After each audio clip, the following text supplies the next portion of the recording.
Welcome. Hello. Hello. And hello. And good We were just evening. being such chatty Cathys, and now we're like, we were like, we forgot how to do this. where are we? Hello, everyone. Hello. Welcome to the podcast where, welcome to the full moon podcast. It's a beautiful full moon. It's a full moon in Leo. Oh. I looked that up as a joke. That's... But also then I read more about it, and I was like, oh, what does this actually mean? But anyways, it's a full moon today. Mm-hmm. It's nice. It's really nice, and it gives me a moon tan, a moon burn. It's very fucking bright tonight. It is. Which means you better set your sight on your might. Mm-hmm. Trying to rhyme. Yeah. Could You're you doing a guys pretty good tell? job. You're doing a good job. Thanks. doing a great job. How are you, Shay? I'm doing good. I just got back from Tejas. You were in Texas. Actually, She is yeah. safely I'm safely back. Flew back. back into a snowstorm. It's always fun. Yeah, what was the weather like down there? It was like fucking nice. 85 degrees. It was like the last day I was there, and then the first day, so it was like all murky, very, very like Murky. like yeah, foggy. It was foggy. It was very foggy, and It's murky. it was kind of like just that, like when when you're in a cloud, it wasn't raining, but because you're in a cloud, you're that constant precipitation. I wish I was always in a cloud. I mean, your head's always in a cloud, but that's okay. That's why we all love you. Anyway. Yeah. Murky. So it was good. She was all Austin. surprised. We went to see The Fifth Element. Oh yeah, you I like didn't rented bring out it. a movie theater and saw The Fifth Element. I in did. it? Stand by. Just Time out. work the crowd. Oh, hello. Welcome to the show. And our friend Sasha's here. Welcome. I don't know where Shay went, but she went somewhere, and I don't know where it is, and I don't know why she left, but she left me, and so now I don't know what to do without her here with me. Here I am. Oh, she's back. Yeah. And now she's here, I and am. we are there. Here we are. Anyway, so we went and we rented out Alamo Draft House, and then my sister's fiance, made these awesome multi-passes. They're like the Fifth Element Yeah, passes. they're pretty dope. They So, look pretty legit. Yeah, it was I pretty. must say. They are. I mean, I could definitely like fool Bruce Willis with this thing. So, like, wait. If sure. you rented out a theater, like, they had people serve you, like, alcohol and drinks and... Yeah. So it And is Alamo food Draft still? House. # sponsors. Why not? And Hashtag. so yeah, and they served us beverages and all the things, and it was like being in a movie theater, except with the safety of just Your only friends. people you know? That's sweet. Yeah. So it was cool. So we got to watch The Fifth Element. She was fucking surprised, and it was super dope. Which is Chris Tucker's probably arguably one of his, top two. Yeah, it was pretty Friday awesome. and... Ruby Ross is the best. I mean, Rush Hour, I guess. You would be a really good Ruby Ross as a Halloween character. Corbin Dallas. Okay, I'll try. You should. And then the opera singing alien. Oh yeah, you'd be really good at that and too. Bruce Willis. Yeah. Mm-hmm. I had a very... I would end up being his cat.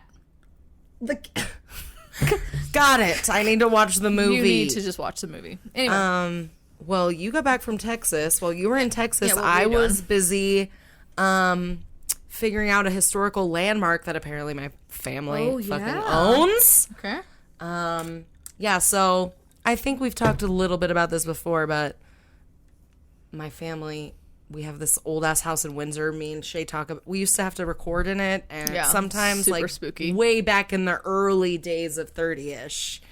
And we'd be like, "There's a fucking ghost in here." Little well, did we know anyways, it's there was. it's a fucking house from the 1890s, right? So we had the little old historic society from Windsor come out because they were like, "We think your house is this house owned by this man named George Osterhout," which I'm gonna do a fucking episode on him because he's dope as fuck. I mean, And he's from Windsor. And apparently the house that we have on our property was his old house. And he was like the most eligible bachelor of Windsor in the like 1890s. And he like built this house for like his future wife. Very notebook shit. And it's just really you. some cool stuff. So That is I was super finding cool. that out from the I don't think they're called the Historical Society, but Let's just call there's them somewhat that. of that Yeah. in Windsor. Yeah.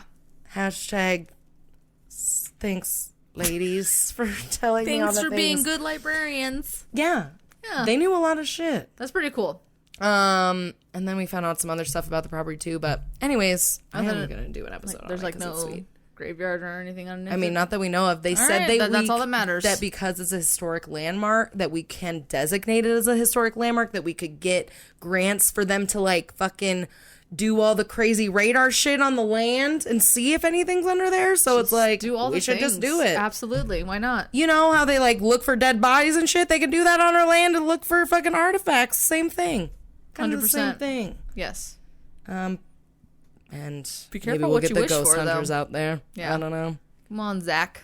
Whatever your last name is. Anyway. What's it? I don't even know what it is. Anyway. Well, also we wanted to tell you guys that we got a whiteboard and Shay got all these expo markers and I had a really fun time writing our goals and dreams on this whiteboard. So that's another side note. But anyways, what are we fucking drinking today? I don't know, but it's delicious. It's like, it was like black.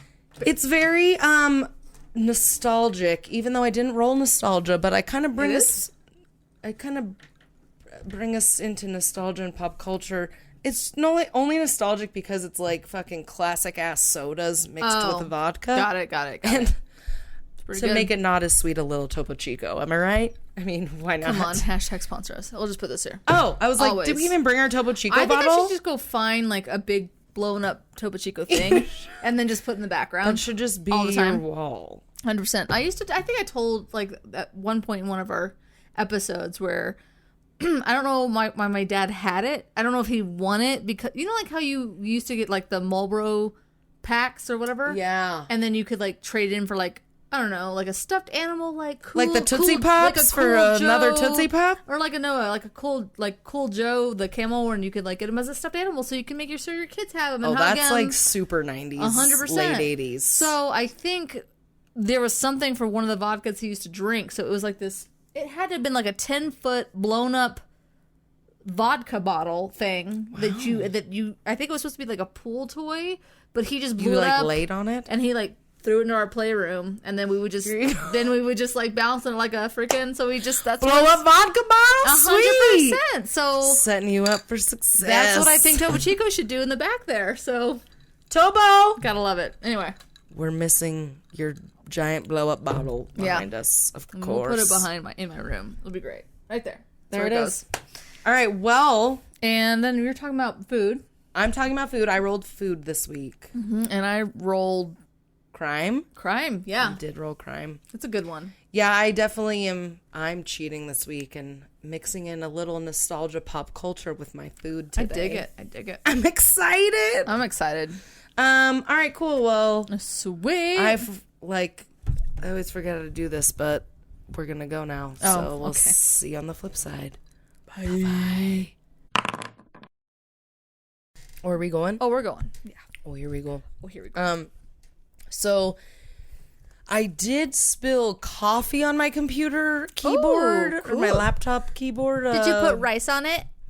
I did for about 10 minutes, but I didn't have a lot. So I was like, is this just going inside my computer? And then I got scared. Yeah, that's fair. And then I didn't do that. So my computer's been all right, but sometimes it freezes a little bit. So Oh, sweet. it'll Well, this will be a treat. Maybe interesting. Yeah. Could be pretty interesting tonight I'm pretty excited. for the topic. Yeah. Anyways. All right. I'm ready, Freddie. All right, well, I rolled food, and today I'm going to be talking about my favorite food movie scenes. Oh. My favorite movie scenes. That's a involving good food. one. I know. That's a great one. I already know which one. I know already one is on your list. Okay, good. I already know one. I don't know. Can I say it? Which one? Fucking Hook. Okay, yeah, it's on there. But not first. No. Okay. Okay, ready? I'm ready. So first, before we start, I'd like you to hold your breath, make a wish, and count to 3. Come with me, and you'll see, in a world of pure imagination. Solid. Take a look. La da da Okay. Anyways, we're going to fucking Willy Wonka and the Chocolate Factory as my first favorite movie scene. Oh.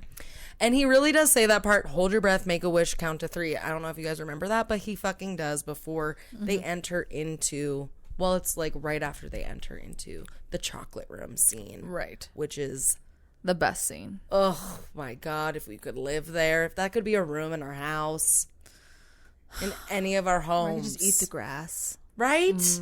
Everything was edible in that place. It was amazing. And like good kind of edible. Yeah. The best edible. Right. Not inedible. No. All edible. All edible. So, first things first, I want to talk a little bit about the scene because it's ridiculous. So, first of all, don't pass Willy Wonka on the stairway because he'll fucking literally, he starts skipping forward, then backwards, and then he like whips the children if they try to get in front of him. He's what? Like, no, no, no. In his little dancey way. I don't know if you remember in Willy Wonka. But that's what he does. Is that in the book? No, this is in the movie. I'm just describing literally the scene in the movie. Oh, that's where right. He's where like, they're like, man, he takes to, his cane. And he's like, no. Yeah, he like whips him back and makes him literally stay behind him at all times, even though he's like dancing, prancing up the fucking stairs and forward and backwards and like being like, oh, you're still not getting in front of me, motherfuckers. Mm-hmm. You know? So, I mean, most of those children deserve to be hit with a cane. Those they all were assholes except Charlie, obviously. Obviously, but we all know that. So there's a really weird part in that scene, which I've never remembered, where while Willy Wonka is singing his little Pure Imagination song, one part, he like picks the hair of the little asshole that gets like Wonka visioned, Mike TV. Mike TV, yeah. So clever. TV. It's so clever. He like picks a piece of hair out of his head while he's singing and he like looks at it and then like drops it on the steps. And like that's part of the scene. Like it's, I forgot it's a very about weird, that. normal part of the movie. I have not watched that movie in a very long time. Well, I rewatched all these scenes and I picked up on some things. I forgot, like remember. he picked it and he like looked at it and he was just like, he's like, if you want a view. Right. You gotta love Gene Wilder's like choices. Dude, Gene Wilder. Also, the Willy Wonka and the Chocolate Factory, way better than Charlie and the Chocolate. Okay. Why was Johnny Depp so creepy in the new one? Because he's Johnny Depp. I love you, Johnny Depp. You made my emo heart sing in the 90s. Oh my God. However, he's just a little, I don't know. I didn't like his choices. Too, I right. guess, it is. I didn't like his choices with that character. And I didn't like his choices with Fantastic Beasts with Grindelwald. He went a little too crazy for me. I need to watch that again. Which is fair. Anyway. But anywho, so that's a weird part. He picks out his fucking hair and lets it go and he keeps singing. So, so then the music starts to pick up after he's like singing his Pure Imagination part. Mm-hmm. And then all the fucking people, like as soon as the music starts to pick up, like they all scatter to their own little parts that they want to go eat. They're like, oh my God, this is what I want to eat first. Right. Little gluttonous selves. I was like, just gonna say. But that would have been 100%. That would have been me. Rude. And Willy Wonka's just like skipping down the fucking pathways. I liked it when he's like skipping and he hits the little gumballs and he's like, yep, the little balloon like balls of like chocolate. Yep.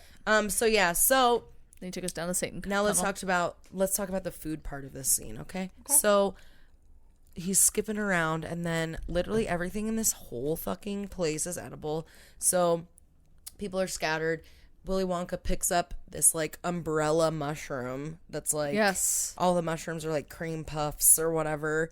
And he like starts twirling it and singing with it. And then there's like, they pan to like the different people and there's like fucking colorful candy cane trees. There's like the gummy bear tree that is like, it's like balloon gummy bears and he like knocks it down with his cane. And I think his Veruca salt is she's like gimme, eat some shit. Yeah.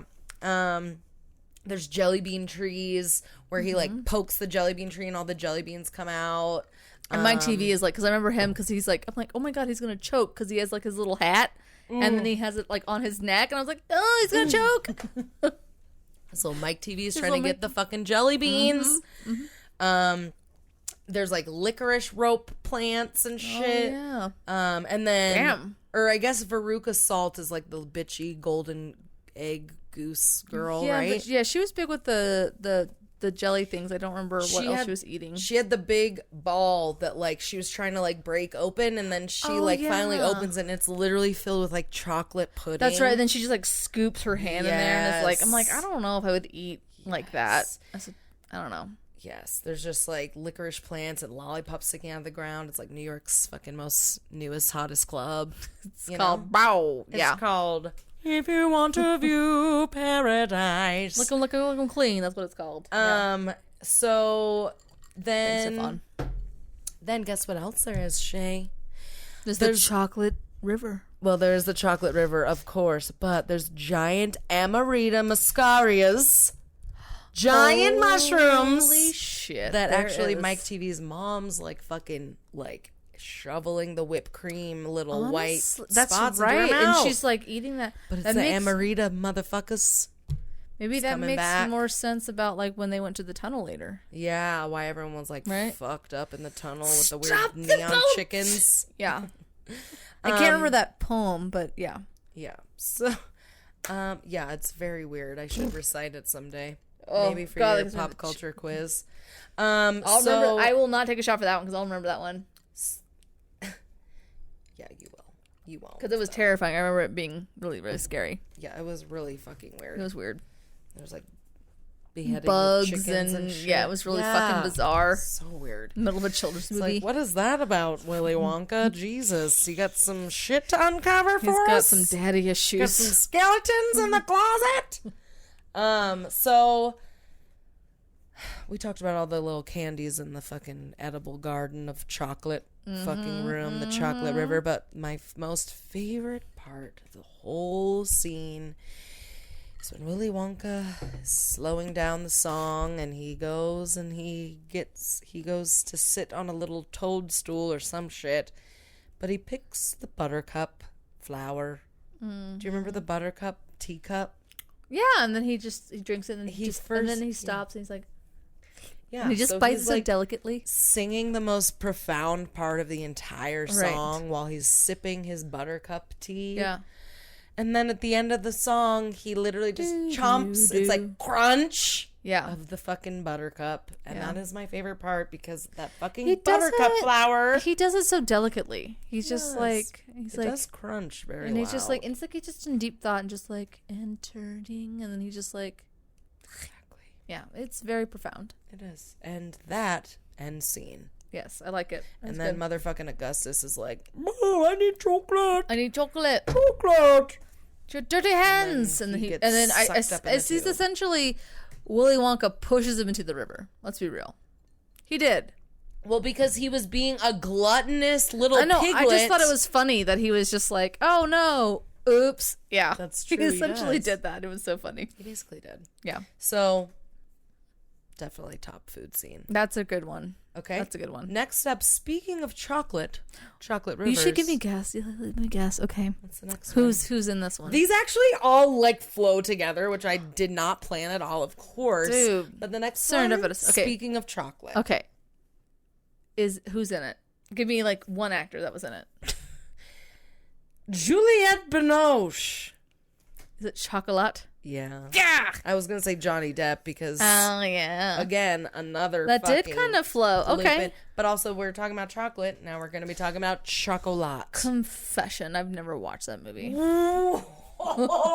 Yes, I'm so glad because I am like, I'm giving the description of the movie. Perfect. Because I'm like, I feel like a lot of people haven't seen this movie, but it is very underrated and it is very... That's what I've heard. Sexual and also very just like a great romantic... It's not that sexual at all, actually. It was just a good movie. A great romantic, like, just beautifully... Is it a love story? It's a love story, but it's also, like, a story of, like, being a badass boss bitch. And being like, fuck y'all. I'm gonna do what I want to do.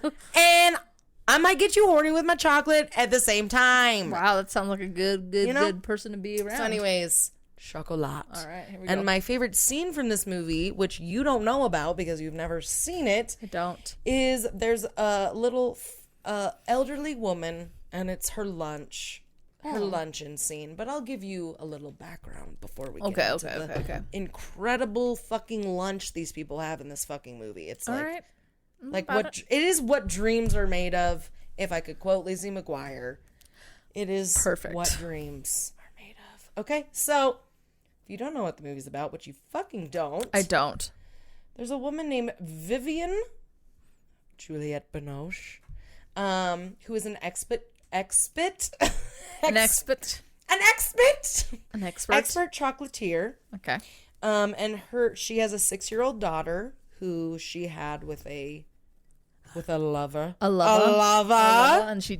And they travel around. They drift across Europe, following the north wind, as the movie says. As you fucking do. And this was like set in the fucking 1950s.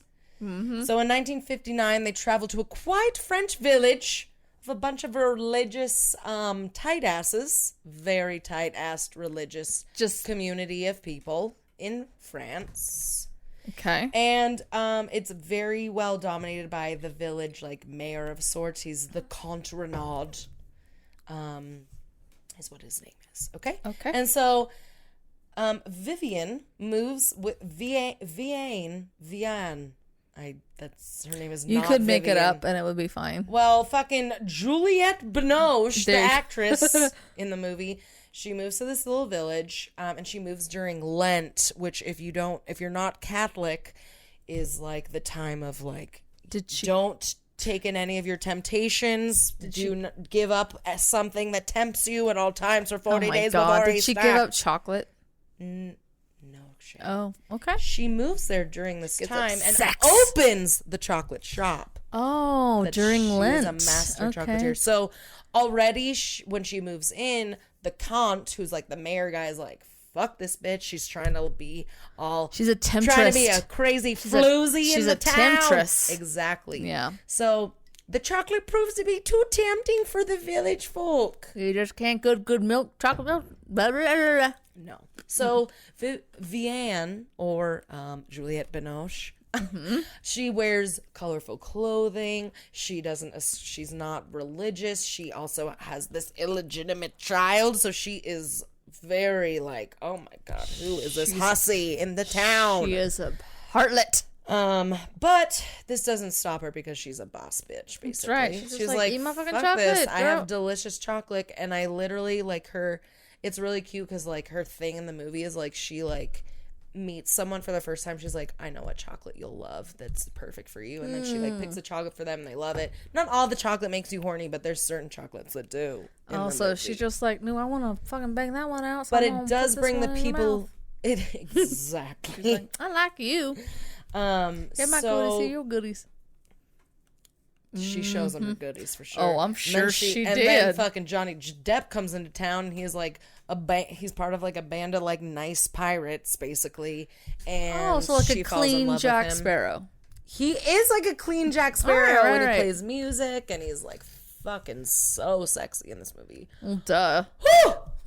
Anyways, I think I didn't watch this one, and I should have watched that one best. because it was like one of the ones that he actually played like a normal character, right? He's pretty he's just hot, Like cut of a he's meal, like normal. okay, Yeah. like you know, like in What's Eating Gilbert Grape, where he was all fucking damaged and shit, but he was like a normal everyday Joe Blow. He didn't like have scissors for hands, No, or like a weird he fucking wasn't a complex drunk eyeliner. Yeah, he pirate. didn't like fucking But she's ship still hot cocaine. as Jack Sparrow. I mean, he's fucking gorgeous, and he's fucking funny. I don't care. Yeah, he's a gorgeous man. I'm not negating that. Fear and Loathing. He's not a fucked up, He wasted. is, but he's amazing. Have you ever seen Benny and June? That is an incredible I love fucking Benny and June. movie. I think I actually still have that on DVD somewhere. Good. Me too, because It I was bought great. it at Walmart like 3 years ago. Anyways. It's a good one. It's a good one. So, back to the story of Chocolat. So, so people end up still loving her, even though they're like, she came here during Lent. And she ends up like fucking winning the hearts of these people because she's a genuine fucking fine human being. Okay. I'm not just talking about hot. I'm talking about she's just a fucking great person. Anyways, and she has a passion for chocolate. So one of the people that like befriends her is this old lady played by Judi Dench. Oh, and she's a very eccentric and elderly lady, kind of grumpy, but also kind of hilarious. Okay. You know, one of those old ladies. Just as you are. Yeah. And she has a daughter who is a fucking tight ass bitch who doesn't talk. She doesn't let her mom see her grandson and all this shit because she thinks she thinks that Judi Dench is a bad influence on her son and shit. She doesn't let her 12-year-old grandson see she doesn't let her grandson see her grandma because she's like, you're grumpy and you're whatever and we're tight asses. So anyways, that's this is like a different kind of Footloose. It is. Yes. So everybody has issues in this fucking town. Yeah, and basically this chocolate helps people ease their mind. They're just grumpy because they don't have chocolate in their lives. Exactly, because they're all tight ass motherfuckers. Right. So anyways, Vianne, or the main woman, Julianne, but now I forgot her fucking name because I'm drunk. Juliette Binoche. She actually arranges for the grandson and the grandma to meet in the chocolate cafe, their little chocolate place, so they can meet kind of secretly, so they can hang out, and they form this bond together, and finally she gets to hang out with her grandson, whatever.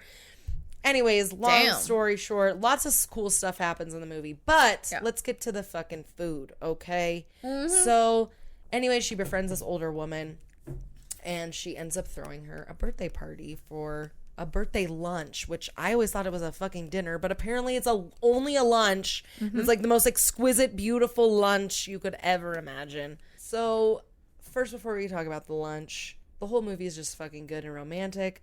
Johnny Depp's sexy as fuck. There's thick ass hot chocolate that they drink. There's chocolate that makes you horny. There's pirates. There's Johnny Depp eating chocolate. Makes fun of the church. It's really fun for the whole family. Okay, if you want to watch this movie. That sounds great. To the food, okay? Lots of fucking chocolate, and then this fucking food scene is amazing. So, first of all, the setting is perfection. It's fucking in the backyard of this French home, brick home, and the fucking veranda. I don't fucking know. It's underneath this fabric lined little I was gonna say is it some there's just fabric everywhere and just linen everywhere. It's rustic. Right. It's very rustic, but it's fucking beautiful. The table is dressed to the T's. And there's candles everywhere. There's fucking candles. There's flowers and fresh herbs on the table. Everything is the table is perfectly set. You know, it's beautiful. Yeah. So, there's also already before the meal comes out, there's olives and I think there's pretty much a pickle tray, olives, stuff like that on the table already. There's probably bread. I didn't see it, but there probably is. So first they come out to this luncheon, fucking Juliette Brioche. Binoche! Dude, just rotate the last name Juliette to whatever. Brioche comes out with a platter of langoustine, basically, which is these huge shrimps that are usually you serve them like their full body on, their heads on still, the fucking antennas coming out, but it's a beautiful presentation. And then there's fucking fresh lemons and other accoutrements on the fucking platter with it, and the lemons are in scallop shells. It's amazing. So she brings out that platter, and then Johnny Depp's holding the fucking beautifully dressed whole roasted chicken, of course, and it's has fucking branches of olive trees coming out of it. I don't know, and other decorative things out of this beautifully perfectly roasted chicken. I just ate a Subway sandwich, and I'm getting all hungry again. And then they place that on the table, and then they pass around gravy boats of chocolate mole sauce. What? Like gravy boats, literally. And so then the scene is shown. They're showing people pouring the mole, everyone has their pieces of chicken. They're just pouring this mole sauce it's on a their sex chicken. scene, but for food. It is. And then they show everyone's faces, and everyone is in fucking ecstasy eating this food. They're there's chocolate on their face. The dog has a fucking plate full of mole and chicken. I don't know if that's okay for the dog. Hopefully he's all right. But it's a fucking beautiful scene, and they're all just so happy eating. Like, that's the kind of, like, I want to have this kind of meal every fucking, at least once a month. Right? Wouldn't that be amazing? This is the kind of experience I want to give to people. Right? Which They're just like, oh my God. I try to. This food is better than sex. Oh, it's a beautiful scene. But then when you're like waiting for the dessert scene, they're like, there's no dessert here tonight because it's on Johnny Depp's boat. His name's Rue in the movie. Okay. My dessert is Johnny Depp's dick. Bye, y'all. No, she don't say that. But then they all dance on his boat, and he plays fucking guitar with his like band of pirates, and it's a beautiful, like, happy scene. It's like what we all want to have, especially after Corona times. You know, dude, what I mean? This movie just sounds like this ridiculous Hallmark moment, one after the other. Mm-hmm. But it's not cheesy. No, somehow I don't cheesy see like a Hallmark movie. Cheesy. I just see like this beautiful, like, because it's chocolatey. What life, like what life should be. Like, you know what I mean? Like this should be like this full of just these vibrant experiences. After you fuck the system and you just are like, correct. I'm gonna enjoy the things that are on this earth for me to enjoy. Yeah. So shut up. Exactly. Okay. Anyways, so yeah, that's the scene. Okay, Food scene I for like me. that scene. All right, next up, we're gonna get back into our pure imaginations, okay? And we're going to the I'm gonna hook. guess. Okay, I already guessed that one anyway. So You fine. did. Dude, that food scene is what the Lost Boys wanted initially. Was that food scene from Chocolat, and they were like, but as a child, I'm a child. I That's what wanted. they thrive to with we all Wendy. wanted when they did eventually, which I know you'll describe in great detail, but like when they wanted to when they flung that like multi pastry, like, it wasn't pastry, it was like it looked like it was just like neon like whipped cream. frosting. Yeah, like and you're like, and as a kid, you're just like, I just want to eat a bowl of that. Yeah. That's what I want. That's all I want to eat. That looks really good. Yeah. So yeah, here we go, guys. All right, I'm excited. The hook food fight. There was yams, mammy apples, and banana squash. Wash it down, calabash and pawpaw. Those are some direct quotes. Looky, I got a hooky. Yes. So also one of my favorite parts of this scene. So they're like all sitting at the table. If you don't remember this scene, I'm gonna remind you, which you probably do. But they're sitting at the table. There's empty plates everywhere. There's empty platters, and they're all like, "All right, first we gotta say grace," and then they yell grace. Bless our Lord. And then they're like, "Grace!" Grace, yeah. And then they're like, all fucking like, "Yeah, give me all the food." And there's like nothing on the table. There's only empty platters, only empty plates. They're all like eating like chicken drumsticks, and one little kid's eating corn on the cob. One of my favorite parts is when the little chubby kid, Oh, that's my favorite, eats the giant imaginary sandwich, and he like first looks around. He's like, "I'm about to fucking put this in my mouth," and there's like nothing in front of him. And he's like, he opens his mouth so wide. so wide that it makes his like little beanie like flop around. It does. It does. So cute. And I love Robin Williams that he was just like, he was that like, looks "Yeah, really good, but I don't get it." I don't get it. My favorite Julia Roberts movie to date. Oh, I mean, followed closely by Erin Brockovich. ooh, that's such a good one. Yeah. Such a good one. So yeah, imaginary sandwich is eaten, and then Robin Williams, aka fucking Hook, is like, or not, he's not Hook. Peter motherfucking Pan. I fucking agreed with you. Holy shit, Shay. Oh my god. Is You like, dum-dum? "You guys, there's no food. Where's all the food?" And they're like, "Don't you forgot how to use your imagination, Peter?" You have to play. It's like your favorite game, Peter. Yeah, and he's To like, pretend "What that the you're fuck? eating." I'm a lawyer and I'm Yeah. a tight ass," Right. just like the people in the goddamn village. Anyway, so what starts off the food fight and the reckoning of Peter coming to his actual senses By making fun of a child. is by making fun of a child. Him and Rufio go back and forth, and I Yeah. just wanted to say some of the insults that they said to each other They were because great. they're fucking Fire. on They're fire. They're fire. They're fire. So first Rufio starts off with paunchy sag bottom puke pot.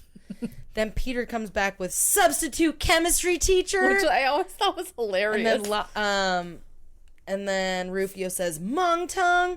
Peter says math tutor. Rufio says pinhead. Peter says prison barber.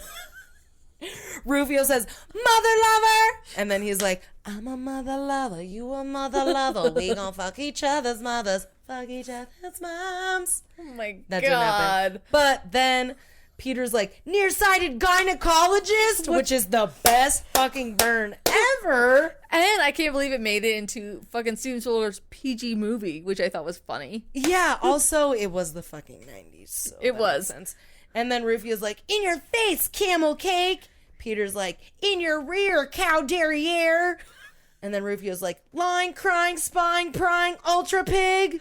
Peter says, you lewd, crude, rude bag of pre-chewed food, dude. And then all the kids are like, bang-a-rang. Yeah. And then Rufio's like, stupid man. And then Peter comes back with two-tone, zebra-headed, slime-coated, pimple-farming, paramecium brain, munching on your own mucus, suffering from Peter Pan envy. Mic drop. Yep. And then Peter says, why don't you go suck on a dead dog's nose? And then Did he really say that? he says that. And then Jesus Christ. He flicks his spoon of imaginary food that magically ends up having fucking thick Just ass frosting. or neon ass frosting Yeah, in it. probably burned out his retinas. And then once he does that, all the Lost Boys are like, they see it. They see it too. Peter. You're doing it. You're playing with us. Which I'm like, it's a really creepy thing to say to a grown man. I know. I was like, this is so creepy 90s, and like these children were probably molested. Right? It's fine. Busted. You're doing it, Peter. You're playing with us. That's literally exactly what I thought of. I was like, oh, Jeffrey Epstein? I mean, what? Anyways, it was not like that with Peter. No. And then it was the most amazing, epic food fight ever. And then it leads to him catching his sword and slicing the fucking shit and proving once and for all who he really is, which is Peter motherfucking Pan. And I believe that Robert Williams went to Neverland and we'll see him again. We will. To Neverland. No Nickelback was joining us. Thank you. That is Metallica, bitch. Well, you sound like Nickelback. Well, that's my Metallica impersonation.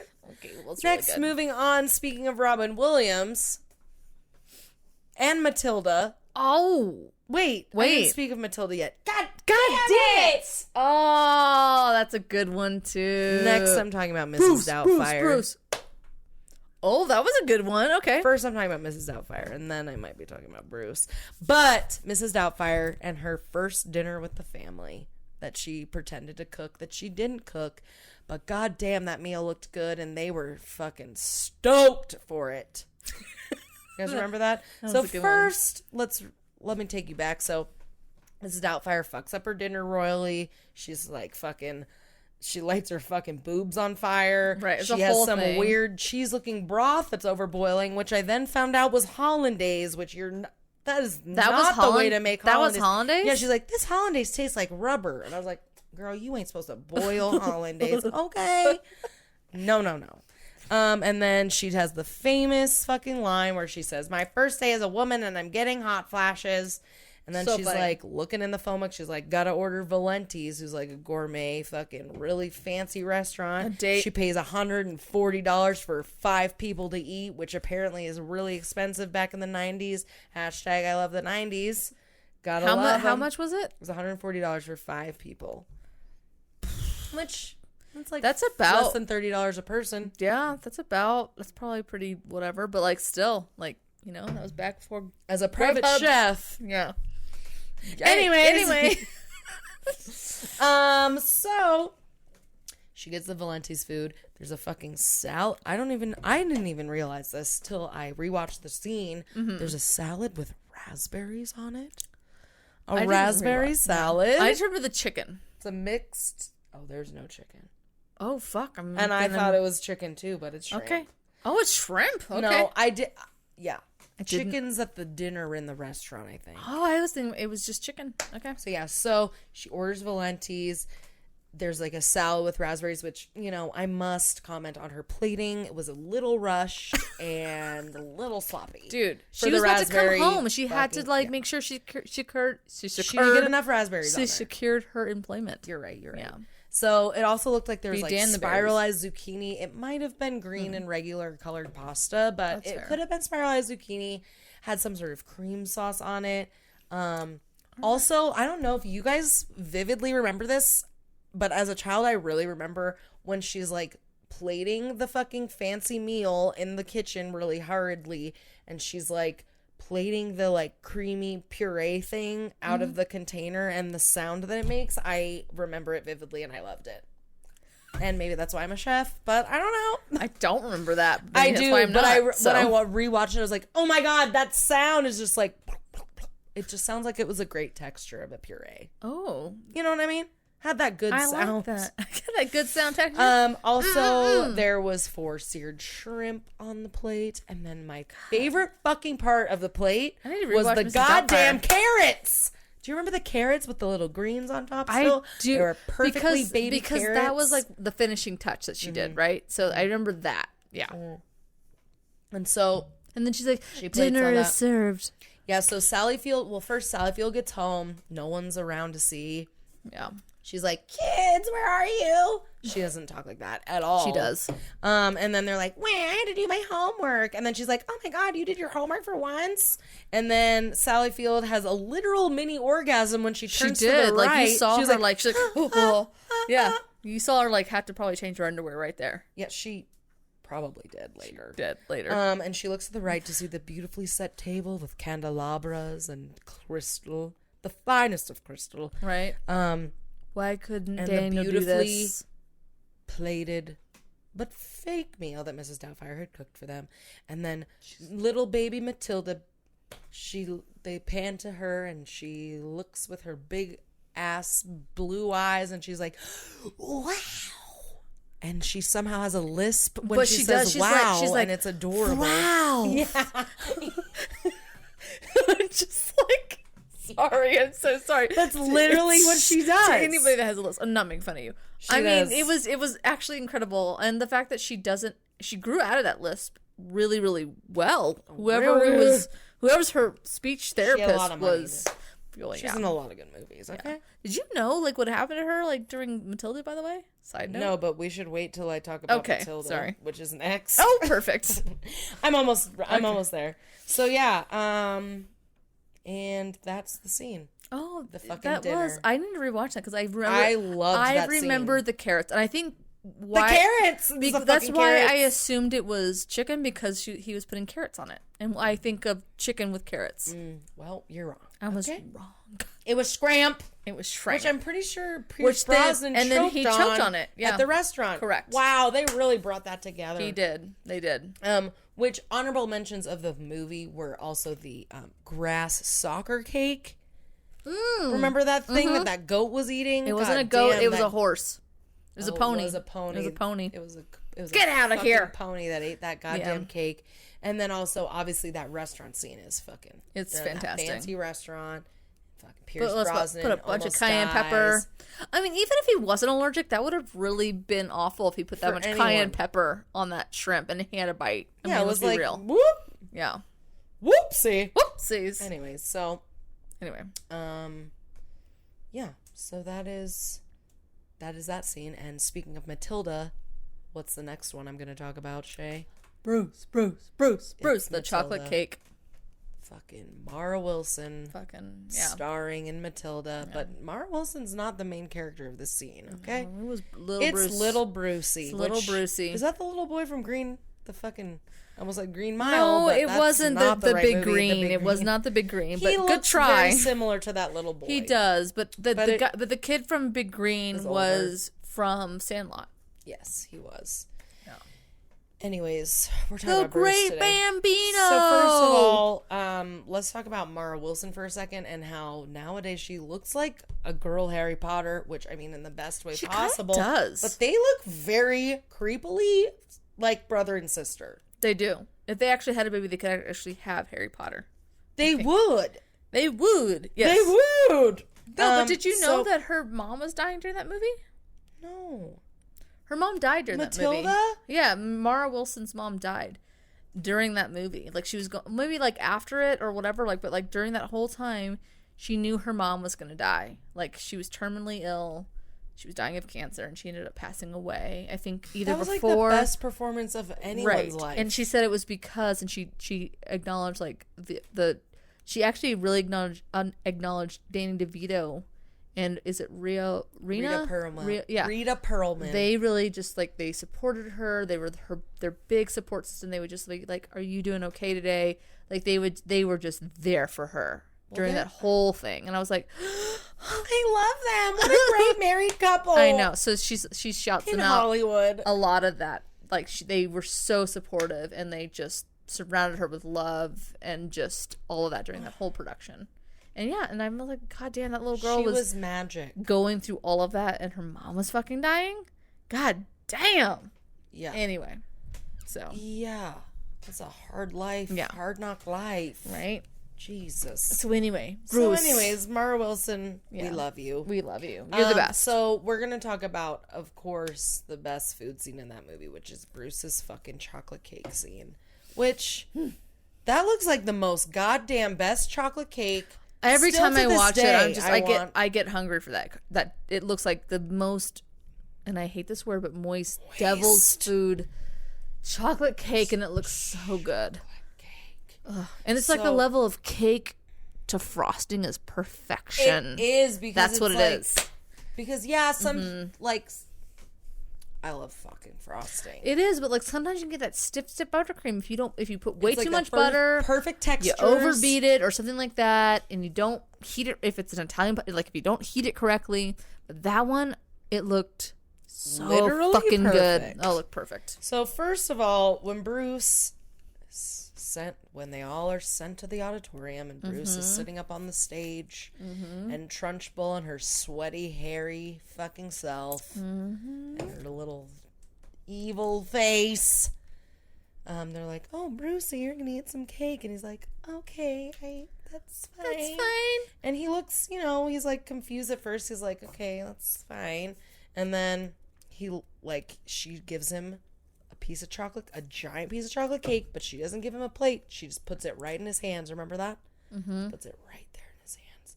And in the beginning, he looks so happy eating it. He's like, all right, this is fucking good. It's getting on my face a little bit. Right. Yum, this chocolate cake is bomb. He's like, they're like, don't, it's gotta be poison. Yeah, everyone's like, don't eat it, Bruce, don't eat it. But he's like, it's fine. He knows it's not poison. But he's like, I'm gonna eat this motherfucking delicious looking chocolate cake. Puts it all on his nose, and he's just like, it's good. And it's like giant ooey gooey. It's like that fucking frosting is like shiny and like, oh my god, it looks so fucking. And he gets to eat it with his fucking hand. It gets all over his face. Yeah, and he licks his fucking really fucking good. Especially when you're a child, you're like, that's the only way I want to eat cake. Yeah. And no one fucking lets me. Even as a 30-year-old who sits in their bed with her cats, I'm like, that's how I eat cake. 100%. In the bathtub. Like that. With the lights off. In my toasters, I'm going to throw it in right now. So then they're like, all right, he eats his cake piece, and they're like, oh, it's over. And then Trunchbull's like, cookie. And he's just like, would you like it now? He's like, oh, thank you. They call the cook. Yeah. And he's like, no, I don't want any. Oh, you're going to get a new cake because you're going to hurt the cook's feelings. Right. Her blood and sweat and tears. And she like wipes her nose. Yeah. And then nasty, sweaty, runny nose bitch fucking serves in the whole ass most giant chocolate cake you could ever see. Still looks fucking good. It looks dope. It's like a little sliver. She's like the nastiest woman I've ever seen, but she could make a pretty good looking cake. I don't know why, but I always laughed when she was like, see you at lunch. And she would like walk away. I don't know why that was always funny to me, but it was. See you at lunch, you little shit. Right. Here's my cake. This lady is making you eat. So, and also, entire confection. She gives him a fork, which I think is really what fucks him up the most. He's just like, okay. Because, like, I think it just, like, kind of cramps his style. Like, oh, there's a fork now? Like, I can't just, like, shovel this into my really face. Was the downfall was her giving him a fork. If I had to take apart something. But I also love that he put the fork down at one point, and he just, like, it was like little tiny bulldozers with his hand. He's like, Yeah. And he would like peel and it away. Like, hands back to the kids and they're like, Bruce, no. Yeah, no. No. They're just like looking at him like he's just like, oh. Yeah. And then at one point, he fucking really slows down. But then all the kids are like fucking cheering for him. Like, and he like gets up and he's like, yes! And he fucking eats it. And then Trunchbull is like fucking pissed. And because victory belongs to the children once again. The gluttonous children. As it should be. The gluttonous children. And they're all like cheering for him. And he's like, yeah, fucking yes. And then she's like, you have to stay after school for 5 hours. But also like breaks a plate over a child's head. And the child was like, like a fucking, like a tugboat. Fucking evil tyrant bitch. Seriously. I mean, she should be in prison for the rest of her life. Yeah, she should, 100%. But yeah, I mean, she throws kids out of the fucking windows with their pigtails. Yeah, she should. That's true. She should. She is rotting in hell. It's true. Clearly. But yeah, that's my favorite. That's like definitely my other favorite food scene. It. And that's about all I have. That's awesome. For my favorite food scenes, but I do have honorable mentions. So. Okay. I was going to ask you, like, did you ever watch The Birdcage? Yes. That would have been a funny one. Just because I don't it remember was the food scene, because the dinner scene oh my god, was, another Robin Williams. But it was not really, like, about the food, though, right? Because the guy kept fucking up the food. And they're just, like, because it was, like, I think it was, like, a bowl of soup. But he was, Hank Azaria, whatever his name is, he was like fucking it up because like I'm not a fucking chef. Like I don't know. He's like, what kind? Like because I think it was cold soup and it was all weird and it was supposed to be like full of like clam chowder. But he's like, there's no fucking like it was just the most hilarious food scene and they were just covering up the bowls. Look that up. Yeah, it was pretty funny. I have seen that movie like maybe 2 or 3 times, but I don't think I've watched it like from start to finish. Like yeah. I mean, the food scene was just because it was funny because he kept fucking up the food because it was like he was not a good chef, the little houseboy, and he was just like they were just trying to like cover up the bowls that had like the gay men like having sex with each other, and they're like, oh no, they're just playing hopscotch or they're just playing like leapfrog. I think I have a boy on my bowl. Like I think it's 2 boys. Like it's. Just so fucking hilarious. Oh my god, I think I have a girl on mine. I don't think so, Senator. Like it was just really funny. Oh my god. I need anyway. to watch that movie. Yeah. All right, what's your honorable mentions? My honorable mentions real quick. Yes. Well, I'm going to start with 2 foreign films because they're just really if you guys like food and you don't mind a foreign film and you like and especially if you like a foreign film, definitely check these out.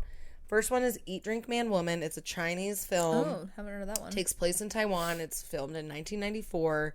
And it's basically about this like master Chinese chef dad dude and his 3 daughters that are like in their like mid-late 20s, all still live with him, and he's widowed.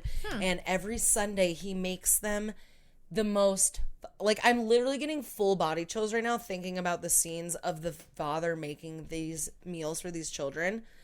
And it's just like he spends like literally the entire day. He like butchers the chicken. He fucking does all the things. Like Chinese cooking in itself is already the most ritual. It's so much of ritual and such a beautiful process of how Asian cultures like cook food. So it's like that in this like drama comedy movie.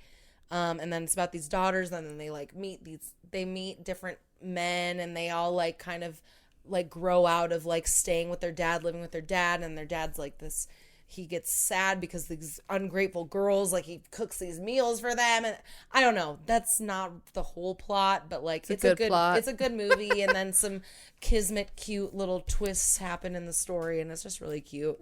And there's beautiful Chinese food being made in the movie the entire time. Okay. So that's a really cool movie. Another one is Babette's Feast, which is a Danish film. Familiar. And it's about this French woman that like escapes from France during one of the wars. It's like set in, I don't know, I forget what fucking war that they're in or something. But anyway, she escapes. She's like from France, and she goes to, goes to this Danish village. It's again about a village. It's uptight Danish village though. Right. And she ends up living with these like I think they're nuns. Yeah. And like cooking for them and being like their servant kind of, and she ends up cooking like for the whole church. Oh, cool. And she has to cook this like she has to cook really bland like Danish food like from like it's like the early 1900s or something is where the movie's set. And then she ends up winning the lottery, and she's like this French woman, and she's like, I'm gonna spend my lottery winnings on making these people this incredible French feast. Right. And it's also for like the sister. Oh, it's like for someone's 100th birthday or something, and she's like, well, I'm not cooking Danish food, I'm cooking a French feast. She spends all her money on it, and she like cooks on this French food, and this like really prestigious man is there, and he like eats it, and he's like, this is the most incredible meal ever. Right. And like usually the people are like, what the fuck is this gluttonous, sinful, buttery food that we're eating? But then they all like come together, and it's a really cool movie. But so Babette's Feast is another one, but it's also foreign. Okay. So next one, Beetlejuice, the dinner scene in Beetlejuice. That one's a good one. Obviously. Yeah.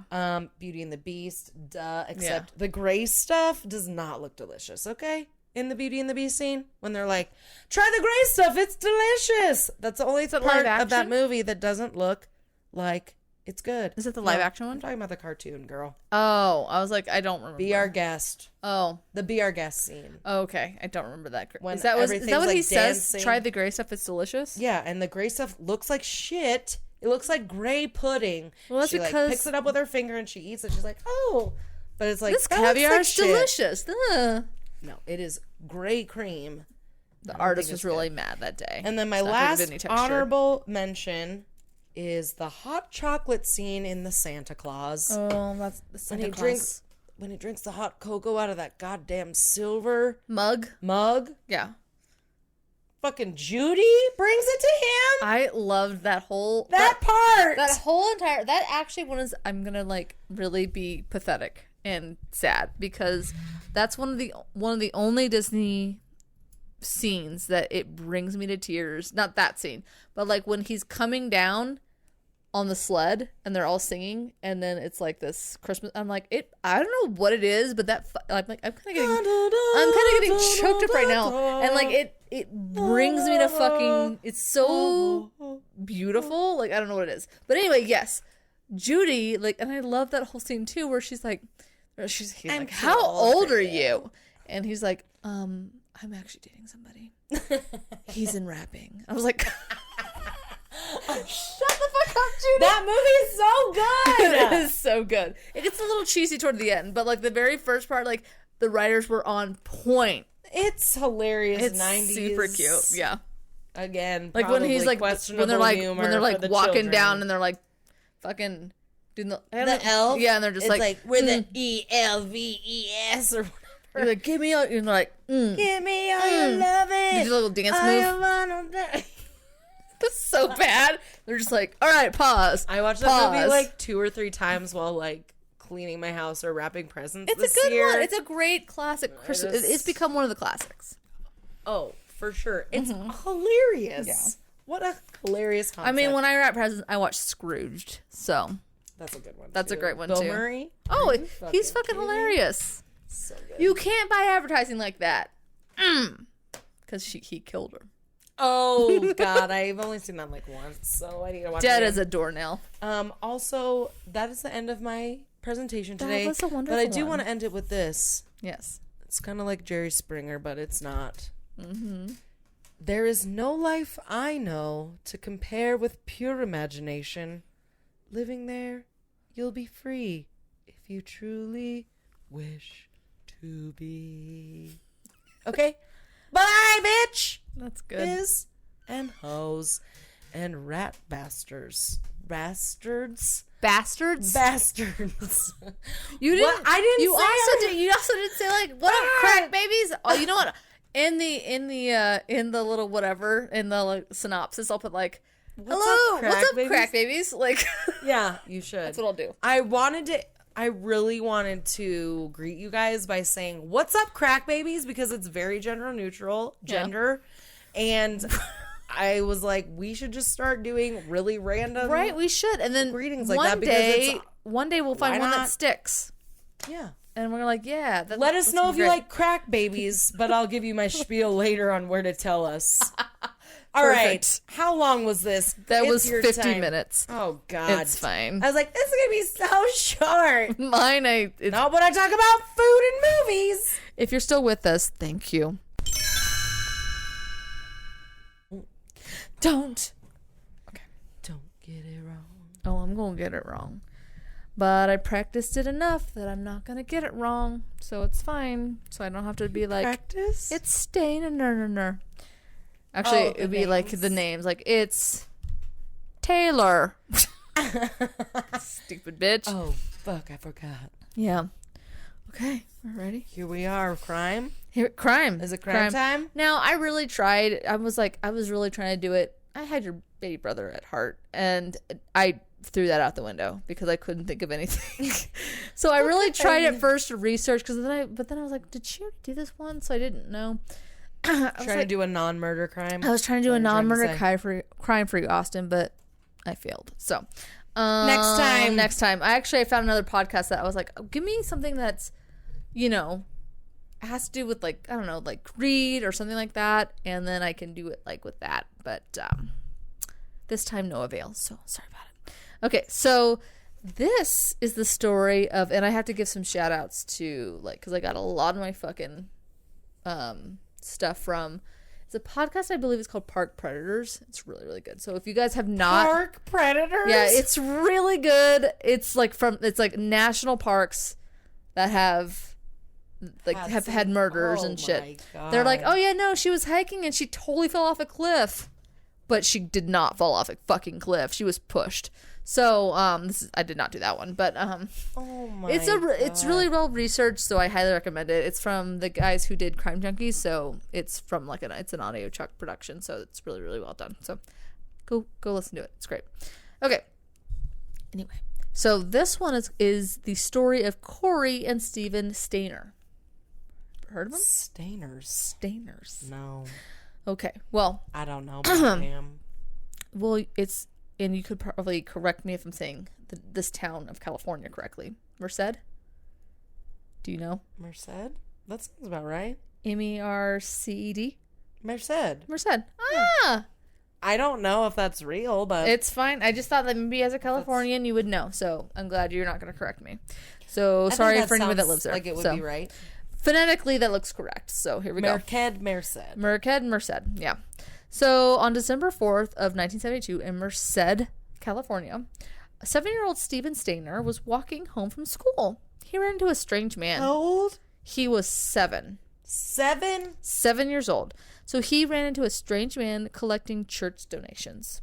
Of course. As you do. And innocent Stephen noted that his mother, he was like, you know who would like this? Mom. Mom would like this. She's all down with the JC. I'm going to ask for her. I can give that money, though. I'll make it rain on you. I got that 25 cents for my milk bunny, though. Anyway, so he noted that his mother might be interested in donating. To which the man Irvine Murphy said that he could drive young Stephen home so he could talk to her. Oh no, stranger danger. It's the 90s. I know. 70s. There's 70s. Milk cartons, I think. No, milk cartons were a thing at that point, I believe. Or was it the 80s? It could have been the 80s. I even did a fucking topic on that. My bad.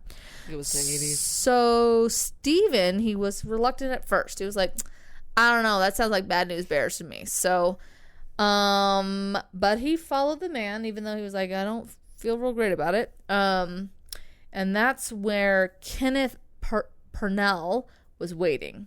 So Stephen and Irvine got in the car with Parnell, and wouldn't you know, they didn't take poor little Stephen home. Oh no. So yeah, so Parnell was a master manipulator who had convinced his accomplice, the kind of, apparently he was slow-minded and everything else. They never said like what handicap he actually had, but he was mentally handicapped. And he had convinced Irvine that he was a religious leader whom God called upon to spiritually guide a young boy. That's legitimately what he said. Like, I was called to just guide Just one. Just one young Just boy. one. Just give me one strapping young lad for me to guide. That this dude was Yes. made to fight. Like, yes, because Lord. he just, I guess, and he just sat in his fucking car like a goddamn fucking mob boss. And he was like, yeah, go get me a young boy to go lead. Guide to the light. And everybody was like, yeah, that sounds fucking legit. Like, come on, Jim Jones, let's do this.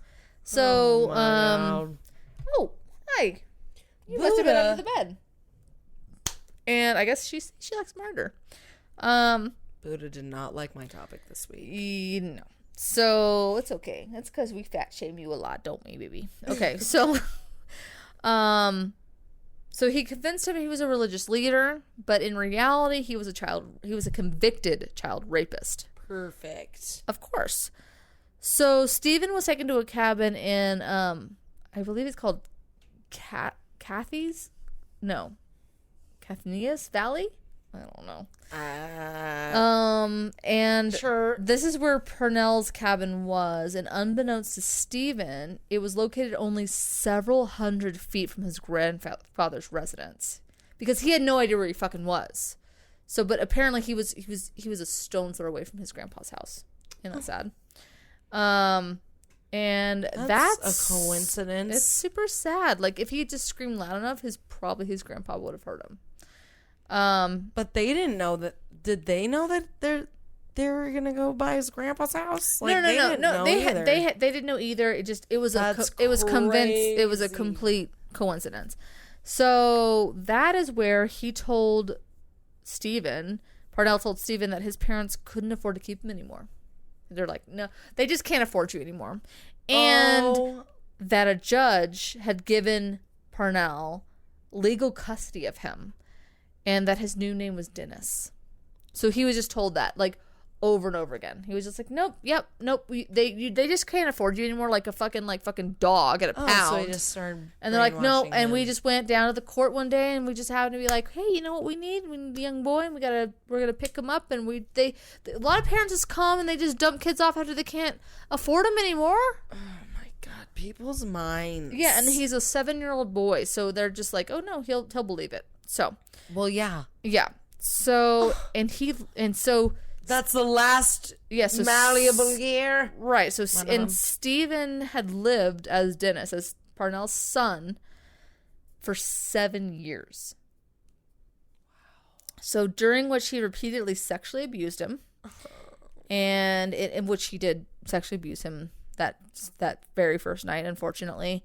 And in addition to all of that, Stephen later claimed that Parnell's attitude altered from like severe beatings to sometimes spoiling him.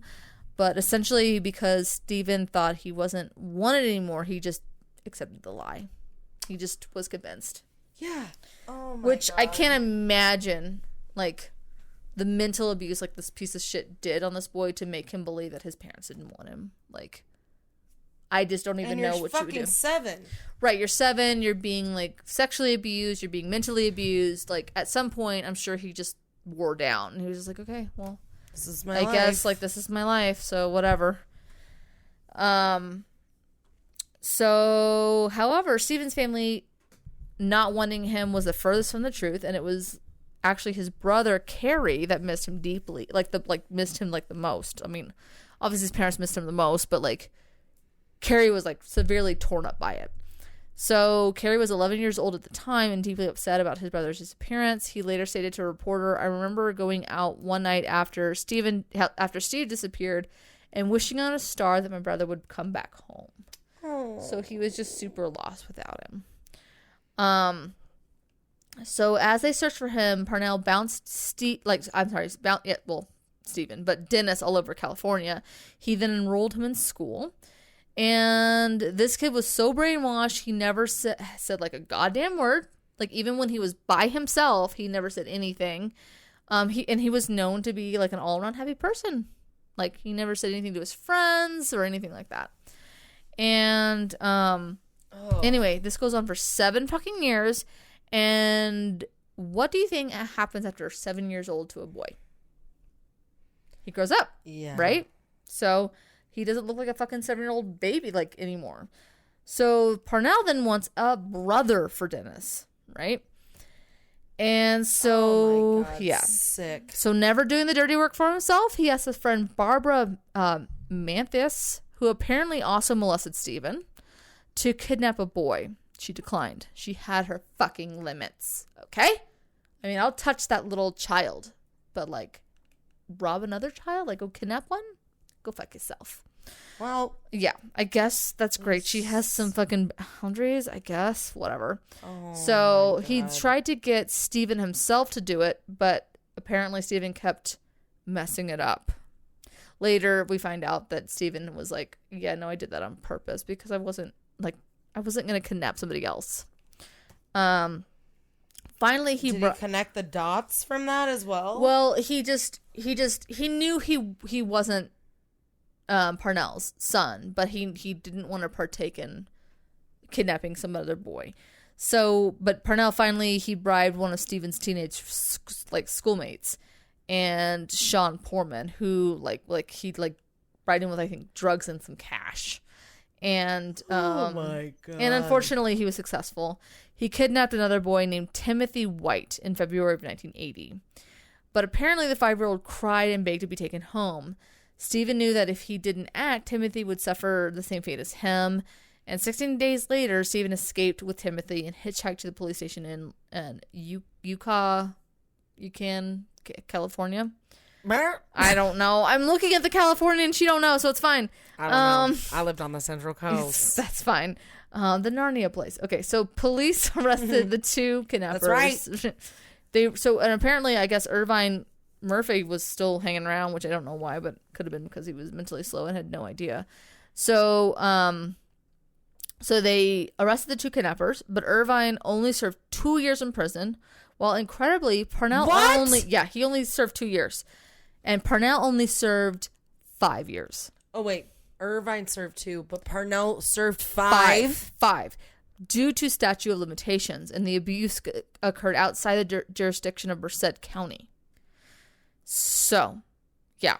And I think at the time, Stephen refused to press charges, either because he was embarrassed or something like that. I don't know what it was, but he refused to press charges. He was like 14 and was like, I don't fucking know. Yeah. So I'm sure he was a nice man to me. Right. So, and he probably just wanted just to be done with it.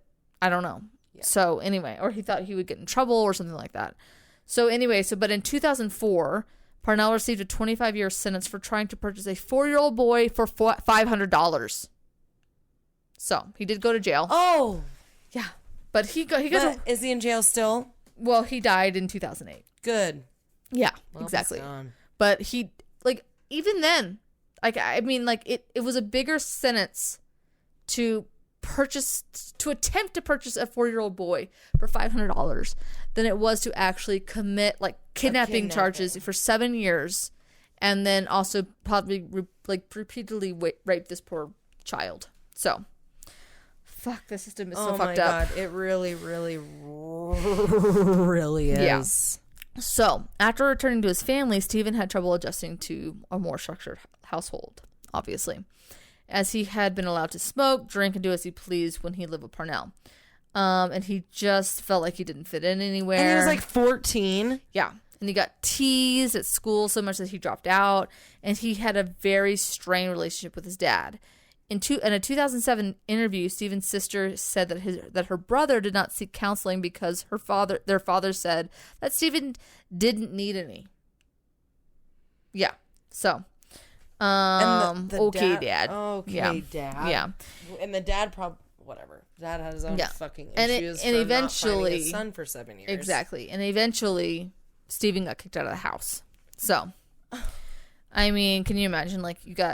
You find your parents and then you get kicked out of the home that you were, because you don't know how to adjust. You don't know what reality is. You have no idea. And they didn't have the audacity to think that maybe his fucking brain was fucked up. No. Oh my God. So that probably set him up for some fucked up shit. Right. So as Stephen entered his early 20s, things were starting to look up though. He was living a more stable life along with his wife and 2 children. He was training to become a security officer. He joined a church and volunteered his time to help others who had gone through similar trauma. So he was really he was turning his shit around. Shit wasn't going to own him. But On September 16th of 1989, Stephen sustained fatal head injuries. He wasn't wearing a helmet. While on his way home from work when his motorcycle collided with a car. And then 500 people attended his funeral. And actually, and even like 14-year-old Timothy White was a pallbearer. So, So after all of that, he gets killed in a fucking hit and run, essentially. Wow. Isn't that fucking fucked? Wow. Yeah, it's fucked. And actually, weird note, Timothy actually died, I think, at the age of, I think it was like 30-something, where he had like a, what's it called? Not an aneurysm, but a, what is it? It starts with a P. Palpitation? Heart? A palpitation?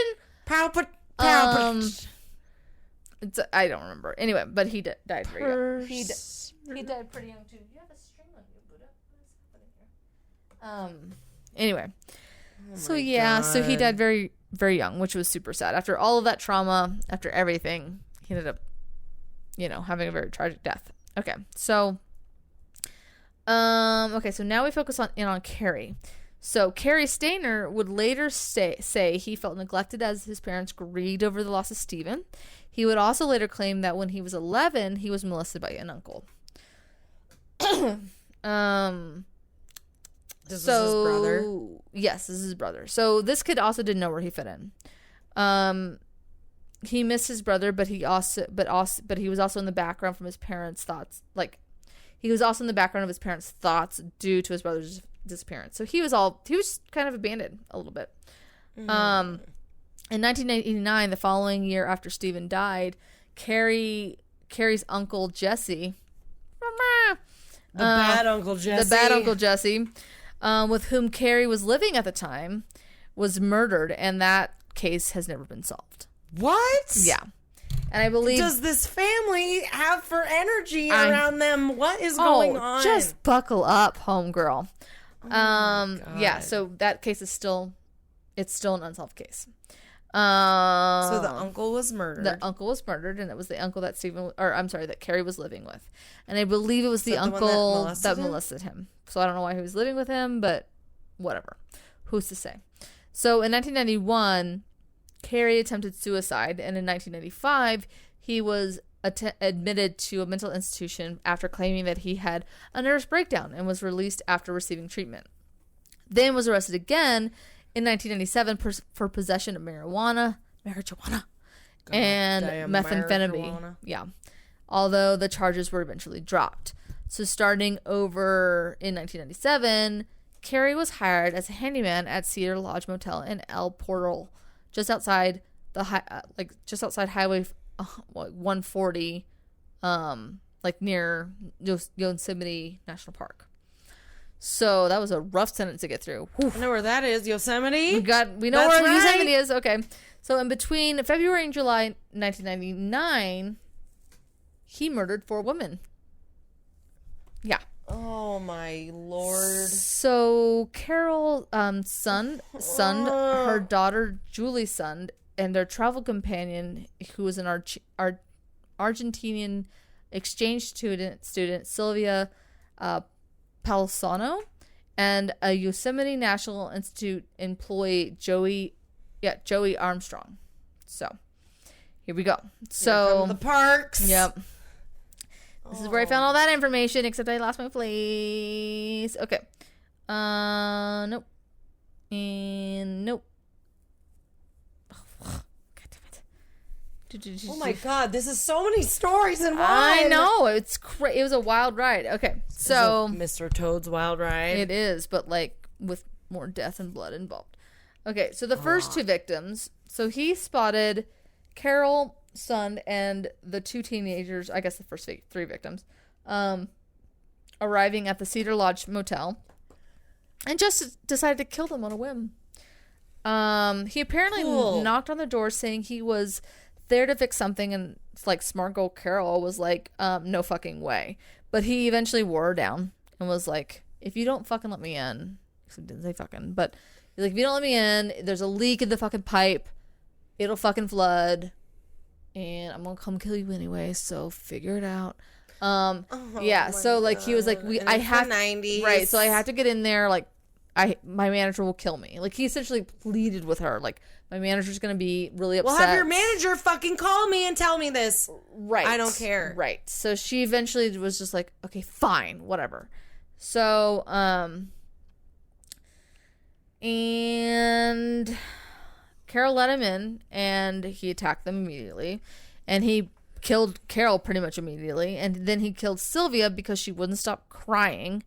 Apparently he had like killed Carol and he strangled her, and then he took the two teenage girls in the bathroom, and he like apparently like tried to make them do stuff to each other, and it was like, yeah, that'd be super hot or whatever. Oh my god, and I hate humans. Yeah. Sometimes. And but poor Sylvia just wouldn't stop crying. She just kept wanting to go home, and she just was like just so upset.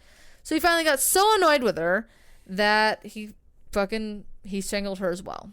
And then I guess like which we haven't gotten to that part yet, but I don't go into detail because it's gross. He tells the police officers that like, he's like, oh yeah, you know, like killing somebody is not like the movies. Like it takes a long time. Like he's a fucking psychopath. Wow. Anyway, he's really, really sick. And then after all of that happened though, after he killed the first two women, he eventually sexually assaulted Julia, and then he essentially puts the two dead women that he's already killed into the trunk of his car, and left Sylvia like essentially just tied up on the bed while he's doing all this shit. And two of them are teenage girls. So the two are the teenage girls. One has already died, and the mom has been killed as well. So Julia's son is the one that's still left alive, and she's just clinged onto the bed. He turns on the TV, and he's loading the other two in the trunk of the rental car, essentially, of their rental car. And she's probably crying, just sitting there crying, and he's like cleaning up the scene and everything else. And anyway, so, and then he just drives. He later says that he has no idea where the fuck he's going, but he eventually finds a spot to kill Julie. But he sexually assaults her one more fucking time just to prolong her poor agony. And I guess that's when he, sadly slashes her throat. And Wow. He later told police he didn't strangle her like the others because he'd grown to care about her and really liked her. And didn't want her to, he didn't want her to suffer. So that's why he slit her throat. And, what an amazing predator, lucky victim. Apparently also he, this is really gruesome, but like apparently he slashed her throat so bad, like he almost decapitated her. Like he was really fucking sick. Really fucking sick. Wow, that's and really he's talking sad. and he's telling the police all this, like it was like, oh yeah, no, like, and then I ordered Chinese food and it was fine. Like it was really just horrible how he was just talking about it. Right. Yeah. So the three of them were missing for a little over a month until a couple of hikers found Carol's burned out rental car in the woods. So apparently he just took it out there and he just torched it. Carol and Sylvia were found in the trunk of the charred remains of Carol's Pontiac rental car. Both bodies were burned beyond recognition, but were identified using dental records. A week later, a note was sent to police with a hand-drawn map indicating the location I thought you said hand job map. Nope. Yep, just a hand job map. Identifying the location of the third victim, Julie's son. The top of the note read, "We had fun with this one." Investigators went to the location depicted on the map and found the remains of Julie. Oh, my Lord. I know. So detectives began interviewing employees of the Cedar Lodge Motel, where the first three victims had been staying, just prior to their deaths. One of those employees was Carrie Stayner, but he was not considered a suspect at this point in time because he had no criminal history and remained calm during the police interview. Because he's a psychopath. Yeah. And a sociopath. Calm, yeah, so he's fine. It's fine. Yeah.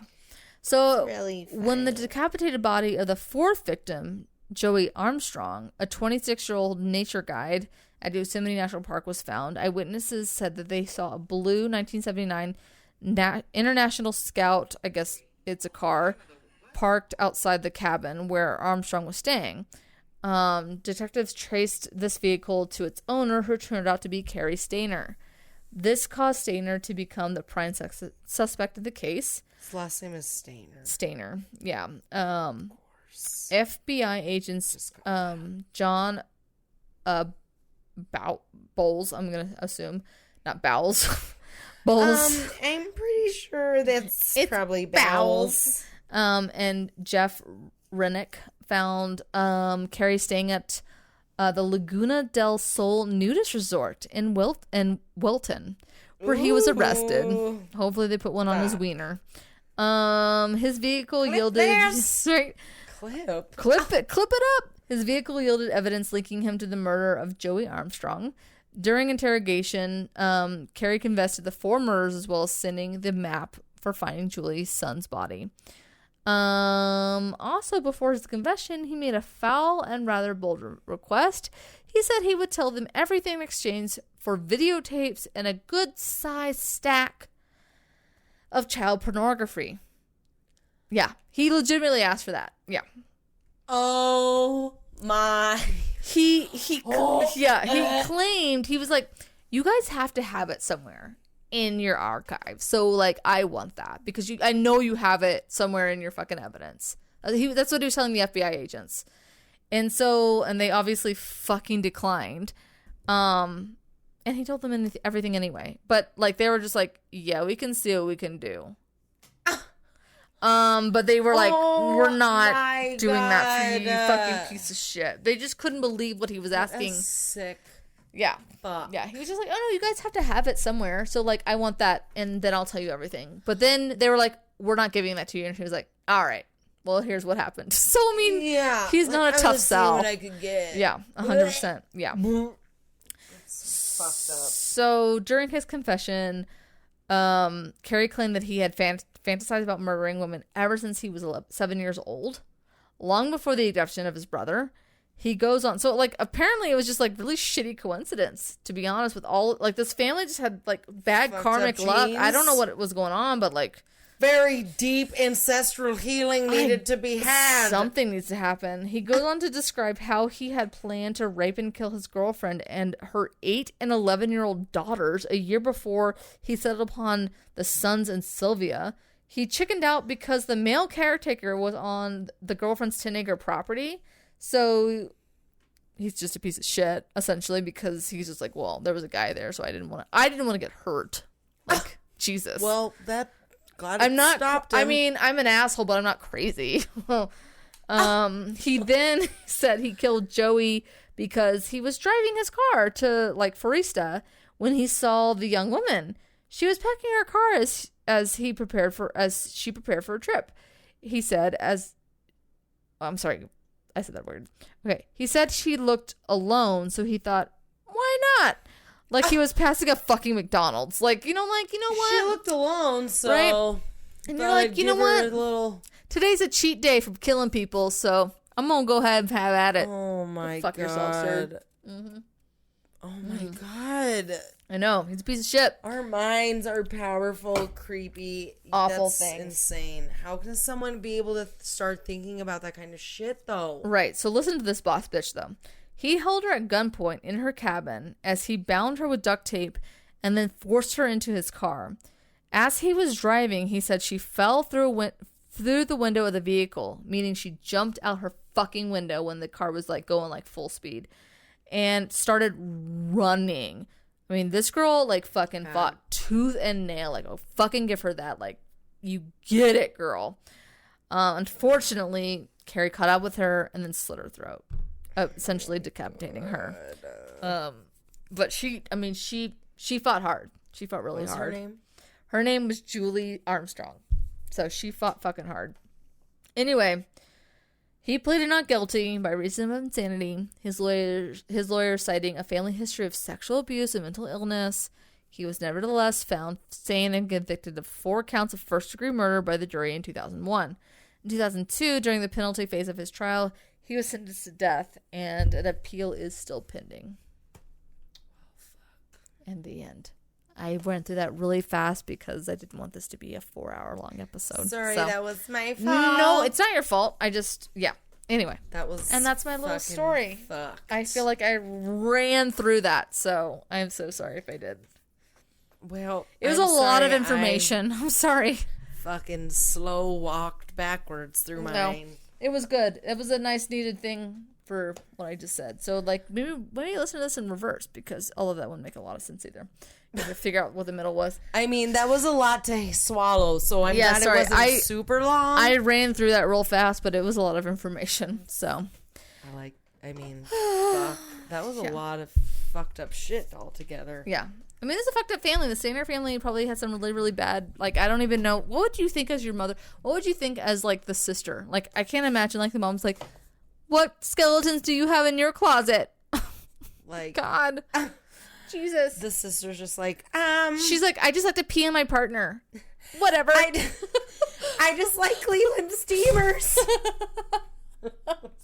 God. That's fine. You won't go to jail for that. You won't go to jail for that. And you won't hurt anyone with that. That's amazing. I'm gonna get you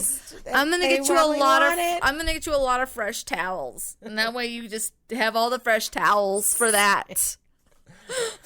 Wow, I mean, great parents. To be fair, like it wasn't Steven wasn't fucked up. It was just like he just gotten himself into a bad situation. So really, they would have only had one, really messed up thing that happened in their family if, Steven didn't get kidnapped. If he didn't get kidnapped. God damn it, Steven. Why'd you have to go get kidnapped? He was like, I just thought that maybe she would like the thing about church donations.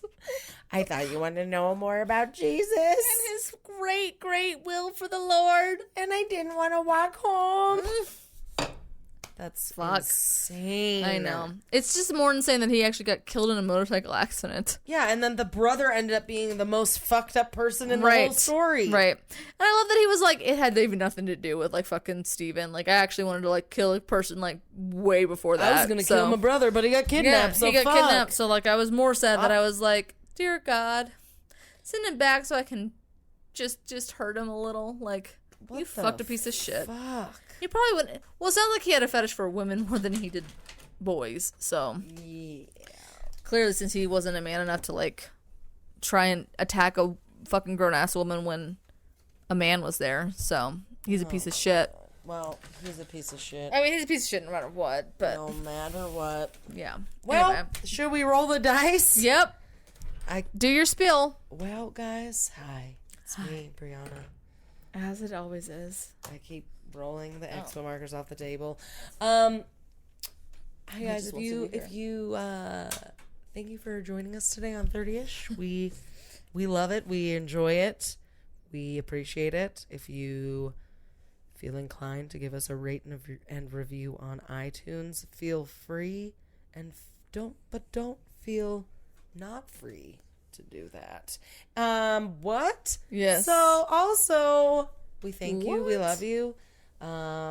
Send us your topic ideas. Send us your memes that remind you of us. Those are always fucking funny and fun. Yeah. And yeah, make sure you follow us on Instagram if you don't already, because we post funny, fun things that'll make you laugh and be like, ha ha ha. Hashtag 2021. Can I get a what? Is all right.